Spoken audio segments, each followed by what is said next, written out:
بسم اللہ الرحمن الرحیم۔ السلام علیکم ناظرین، اللہ تعالیٰ نے مختلف اقوام کی طرف مختلف انبیاء کرام بھیجے، ان میں سے ایک حضرت یونس علیہ السلام تھے۔ آپ علیہ السلام سیدنا ابراہیم علیہ السلام کی نسل سے تھے۔ آپ علیہ السلام کے والد کا نام متا تھا۔ آپ علیہ السلام کا مشہور لقب ذلون ہے، یعنی مچھلی والا۔ اسی طرح آپ علیہ السلام کو صاحب الہو بھی کہا جاتا ہے۔ آپ علیہ السلام کو لوگوں کی اصلاح کا بہت شوق تھا۔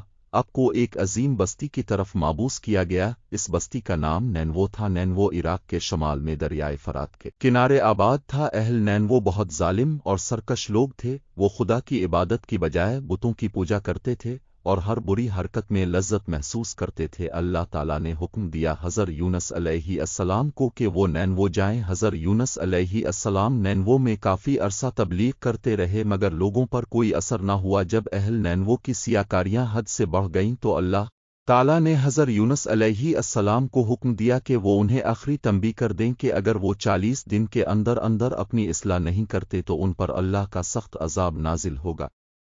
مگر اہل نینوو پر اس تنبیہ کا بھی کوئی اثر نہ ہوا۔ اہل نینوو کی ہر دھرمی سے حضرت یونس علیہ السلام اس قدر مایوس ہوئے کہ اللہ کے حکم کے بغیر آپ علیہ السلام نے 40 روزہ میعاد ختم ہونے سے تھوڑا عرصہ پہلے ہی شہر کو آلودہ کہہ ڈالا۔ شہر سے باہر نکلے تو دریائے فرات کے کنارے ایک بڑی کشتی مسافر کو لے کر روانہ ہونے کے لیے تیار کھڑی تھی۔ اب بھی اس میں فوراً سوار ہو گئے۔ کشتی روانہ ہوئی تو تھوڑی دیر بعد ہی اچانک زبردست طوفان شروع ہوا۔ کشتی بڑی تیزی سے ہچکولے کھانے لگی۔ اس زمانے میں لوگوں کا خیال تھا کہ اگر کوئی غلام اپنے آقا سے بھاگ کر کسی کشتی میں سوار ہو جائے تو اسے ڈوبنے کا خطرہ لاحق ہو جاتا ہے، اور اگر اسے دراق میں پھینک دیا جائے تو خطرہ ٹل جاتا ہے۔ پریشان ملوں نے اس کی کھوج لگانے کے لیے قراندازی کی تو ہر بار حضرت یونس علیہ السلام کا ہی نام نکلنے لگا۔ چنانچہ آپ علیہ السلام ہی کے کہنے پر کشتی میں سوار مسافروں نے آپ کو دراق میں پھینک دیا۔ اتنے میں دراق کی سطح پر ایک بڑی مچھلی نمودار ہوئی۔ اس مچھلی نے اللہ کے حکم سے حضرت یونس علیہ السلام کو نگل لیا۔ ایک حدیث میں ہے جب اللہ تعالیٰ نے حضرت یونس علیہ السلام